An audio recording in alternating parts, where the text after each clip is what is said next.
The growth and progress of a society is determined and measured to a large extent by the socio-economic development of the city, which is largely dependent on the transportation systems of the area. This presupposes that when transportation is hindered in any given area, development is also retarded. When Osun State was created from the old Oyo State on the 27th of August 1991 by the then military head of state, General Ibrahim Babangida, the only available means of transportation for the people was through the road. Successive administrations in Osun recognize the fact that road infrastructure remains a critical ingredient for high economic impact on rural-urban integration, social contact, and access to employment, hence the massive investment in the sector since the state was created. Engineers Gbadigan Shilawal and Nuruddin Adiagbo, both retired as permanent secretaries at the Osun State Ministry of Works. They speak on the journey so far. I was in charge of works and I knew that we started local roads on all major towns in Osun State and we cover our local governments that time. Unfortunately, we were not able to complete the roads because of the military took over in November 1993. Actually, the governor spent just 1 year and 11 months. So most of the roads we awarded for contractors to do, they had gone halfway. In fact, most of the roads were just what remained there was to put the asphalt.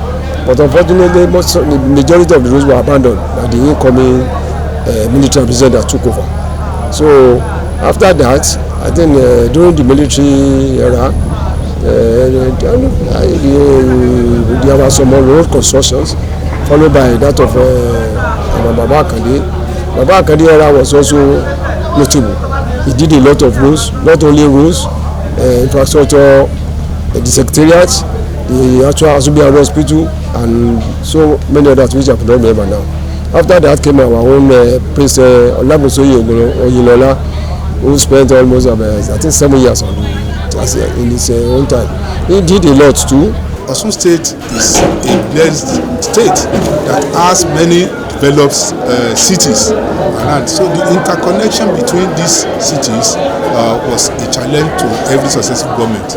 But I would say there is no government that didn't try to ensure that they bring up the infrastructure, especially the roads infrastructures. And many people will bear me witness that there had been a very big gap on infrastructure development in the state.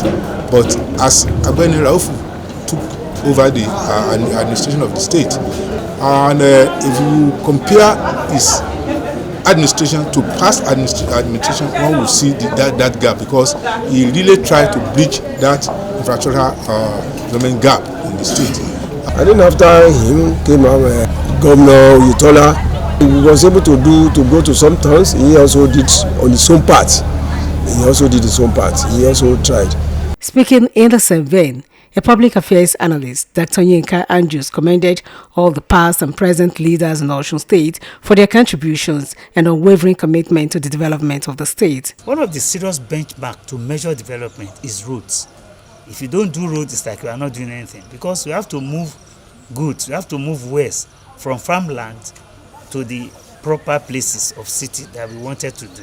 So whether we like it or not, this state has been blessed with infrastructure. The present administration in Osun State, under the leadership of Governor Ademola Adeleke, also recognized the role good road network plays in developmental process of the state and hit the ground running on assumption of office to revamp the infrastructural deficit in the state as contained in the 5-point action plan of his administration through the 100 billion naira road projects ongoing in all the senatorial districts of the state. Our administration is committed to ensure people-based development.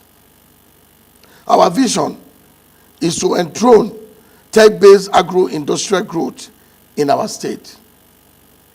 We plan to address the infrastructure deficit with a cost-effective, home-based and labor-intensive program.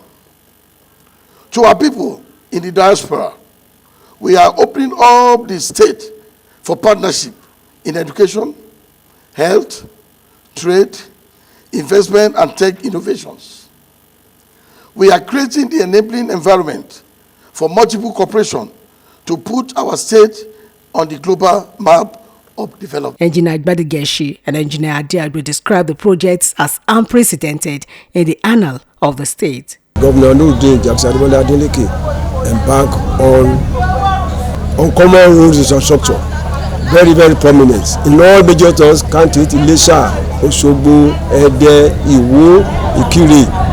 And he's also been personally some overhead bridge at Okefia and in other places. His road infrastructure is very, very extensive, and we must commend him. So much engulfed in ensure that we have rapid development for infrastructure in Osun State.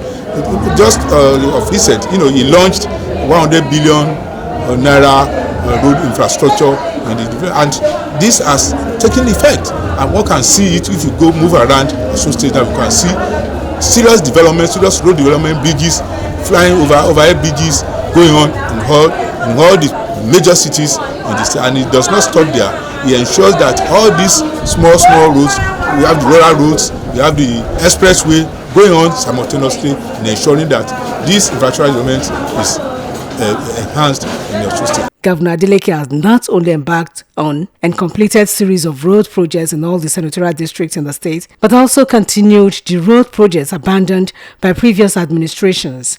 Speaking on this development, a human rights activist, Comrade Wale Adebisi, noted that the administration of Governor Adeleke has laid a good precedent of continuity for every other future leader of the state. For this government to continue what the Oyetola administration has abandoned, well, is a welcome idea.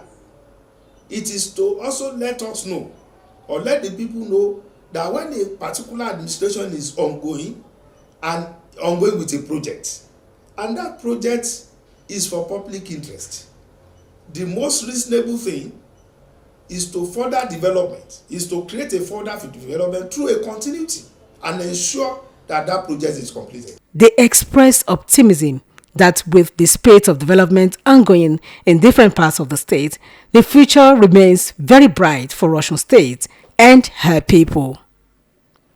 Oluchi Amuda, OSBC News.